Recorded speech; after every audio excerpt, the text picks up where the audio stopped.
محترم طلباء کرام، السلام علیکم۔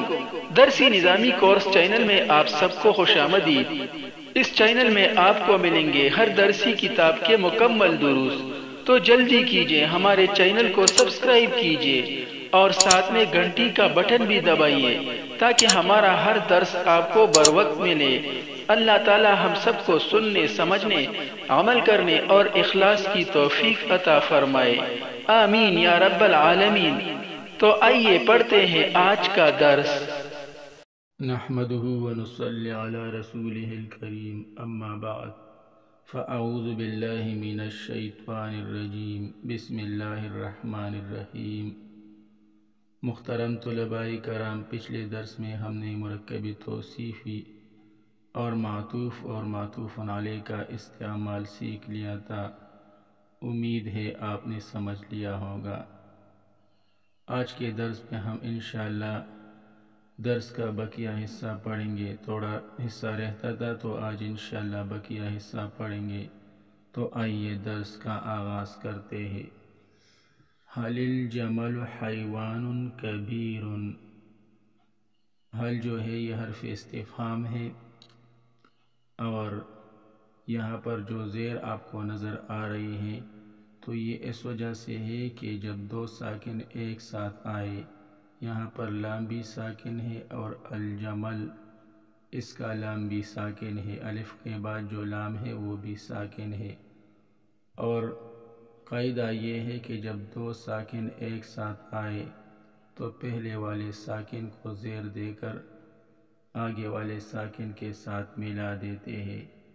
تو یہاں پر حل ہے، تو جب یہ اس لام کو ہم نے آگے والے لام کے ساتھ ملانا ہے تو اس لام کو ہم زیر دیں گے، تو یہ ہو جائے گا حل الجمل حیوان کبیر۔ کیا اونٹ ایک بڑا جانور ہے؟ نعم ہاں، الجمل حیوان کبیر، اونٹ ایک بڑا جانور ہے۔ ترکیب نہایت آسان ہے، یہ دیکھیے حیوان کبیر یہ مرکب توصیفی ہے، حیوان یہ موصوف ہے اور کبیر یہ صفت ہے۔ موصوف صفت مل کر مرکب توصیفی ہو کر خبر، اور الجمل جو ہے یہ مبتدا ہے، مبتدا خبر مل کر جملہ اسمیہ خبریہ۔ اور حل چونکہ حرف ہے اور وہ جملے میں نہ مبتدا بن سکتا ہے اور نہ ہی خبر، اس لیے حل کچھ بھی نہ بنا، لیکن اس کا اثر یہ ہوا کہ اس نے جملہ کو جملہ اسمیہ خبریہ سے لے کر جملہ استفہامیہ کر دیا۔ تو اب ہم اس کو اس طرح کہیں گے، مبتدا خبر مل کر جملہ اسمیہ استفہامیہ۔ اگر یہ حل نہ ہوتا، صرف الجمل حیوان کبیر ہوتا تو پھر مبتدا خبر مل کر جملہ اسمیہ خبریہ ہم کہتے، لیکن چونکہ اس پر حل بھی داخل ہوا ہے جو کہ حرف استفہام ہے، لہٰذا ہم اسے جملہ اسمیہ استفہامیہ کہیں گے۔ نعم الجمل حیوان کبیر، جی ہاں اونٹ ایک بڑا جانور ہے۔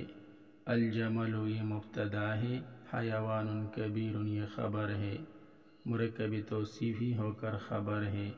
حیوان موصوف، کبیر صفت، موصوف صفت مل کر مرکب توصیفی ہو کر خبر۔ مبتدا الجمل اب حیوان کبیر خبر مل کر جملہ اسمیہ خبریہ ہو کر جواب استفہام، یہ استفہام ہے اور یہ اس کا جواب ہے۔ حل البقرۃ حیوان کبیر، کیا گائے ایک بڑا جانور ہے؟ نعم جی ہاں، البقرۃ حیوان کبیر، گائے ایک بڑا جانور ہے۔ حل الخروف حیوان متوسط، کیا دمبا ایک درمیانہ جانور ہے؟ لا نہیں، بل الخروف حیوان صغیر، بلکہ دمبا ایک چھوٹا جانور ہے۔ یہ لا جو ہے یہ حرف نفی ہے اور بل حرف اضراب ہے۔ الحروف یہ مبتدا ہے، حیوان صغیر یہ خبر ہے، مبتدا خبر مل کر جملہ اسمیہ خبریہ ہو کر جواب استفہام۔ حل الحمام طائر صغیر، کیا کبوتر ایک چھوٹا پرندہ ہے؟ لا نہیں، بل هو طائر متوسط، بلکہ وہ ایک درمیانہ پرندہ ہے۔ یہاں پر آپ دیکھیں یہاں پر دیکھیں یہ بل ساکن ہے، لیکن چونکہ یہاں پر ہوا میں ہا جو ہے وہ متحرک ہے، پیش ہے اس پر، لہٰذا ملانے کی ضرورت نہیں ہے، اس وجہ سے بل کے نیچے زیر نہیں لگایا گیا۔ اور الحروف اور بل میں آپ دیکھیں یہاں پر بھی بل ساکن تھا، لیکن چونکہ الخروف کی خا سے پہلے جو لام ہے وہ بھی ساکن تھا، لہٰذا ملانے کی ضرورت تھی، تو بل الخروف سے بل الخروف ہو گیا۔ اور یہاں پر چونکہ بل ہوا میں ملانے کی ضرورت نہیں تھی، کیونکہ ہوا کی ہا جو ہے وہ ساکن نہیں ہے بلکہ متحرک ہے، لہٰذا ملانے کی ضرورت نہیں ہے، تو بل کے لام کو ساکن ہی رہنے دیا گیا، حرکت نہیں دی گئی، یعنی اس کو زیر نہیں دیا گیا بلکہ ساکن ہی رہنے دیا گیا۔ بل هو طائر متوسط، بلکہ وہ ایک درمیانہ پرندہ ہے۔ هل الطاووس طائر جمیل، کیا مور ایک خوبصورت پرندہ ہے؟ نعم جی ہاں، هو طائر جمیل، وہ ایک خوبصورت پرندہ ہے۔ هل الغراب طائر جمیل، کیا کوا ایک خوبصورت پرندہ ہے؟ لا نہیں، بل هو طائر قبیح، بلکہ وہ ایک بدصورت پرندہ ہے۔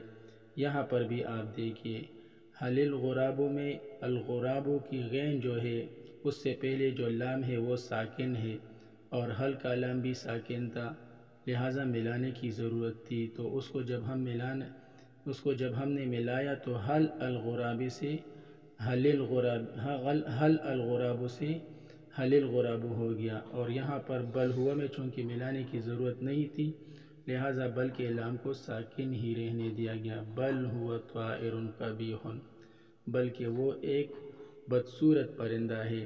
یہاں پر ہم نے لام کو ملایا تو زیر دیا، اور یہاں پر چونکہ لام کو ملانے کی ضرورت نہیں تھی تو ہم نے اس کو ساکن ہی رہنے دیا۔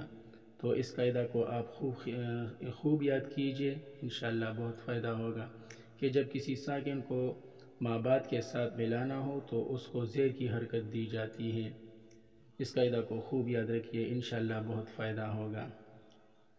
حل الاسد حیوان قوی، کیا شیر ایک طاقتور جانور ہے؟ نعم جی ہاں، الاسد حیوان قوی، شیر ایک طاقتور جانور ہے۔ ترکیب سب جملوں کی نہایت آسان ہے، انشاءاللہ آپ خود کر سکتے ہیں۔ یہاں پر بھی یہ قاعدہ استعمال ہوا ہے، دیکھیے حل الاسد، حل کی لام کو ملانا تھا تو اس کو زیر دیا گیا۔ حل الفیل حیوان ضعیف، کیا ہاتھی ایک کمزور جانور ہے؟ لا نہیں، بل ہوا حیوان قوی، بلکہ وہ ایک طاقتور جانور ہے۔ دیکھیے بل کا لام ساکن ہے، لیکن چونکہ ملانے کی ضرورت نہیں ہے اس لیے اسے ساکن ہی رہنے دیا گیا، ما بعد کے ساتھ ملایا نہیں۔ حل الحصان حیوان جمیل، کیا گھوڑا ایک خوبصورت جانور ہے؟ نعم جی ہاں، ہوا حیوان جمیل، وہ ایک خوبصورت جانور ہے، گھوڑا ایک خوبصورت جانور ہے۔ حل الارنب حیوان قوی، کیا خرگوش ایک طاقتور جانور ہے، ایک مضبوط جانور ہے؟ لا نہیں، بل ہوا حیوان ضعیف، بلکہ وہ ایک کمزور جانور ہے۔ حل الثعلب حیوان شریف، کیا لومڑی ایک شریف جانور ہے؟ لا نہیں، بل ہوا حیوان ماکر، بلکہ وہ ایک مکار جانور ہے، چالاک جانور ہے۔ ترکیب سب جملوں کی نہایت آسان ہے، سب میں مرکب توصیفی کا استعمال ہوا ہے اور ہم اسے بار بار کر چکے ہیں۔ انشاءاللہ اگر آپ ذرا سا بھی دماغ پر زور دیں گے تو پھر کوئی مسئلہ نہیں ہوگا۔ آج کے لیے اتنا ہی کافی ہے، باقی انشاءاللہ کل پڑھیں گے۔ اللہ تعالی ہم سب کو علم نافع عطا فرمائے، آمین۔ وصلی اللہ تعالی علی خیر خلقہ محمد و آلہ و اصحابہ اجمعین۔ برحمتک یا ارحم الراحمین۔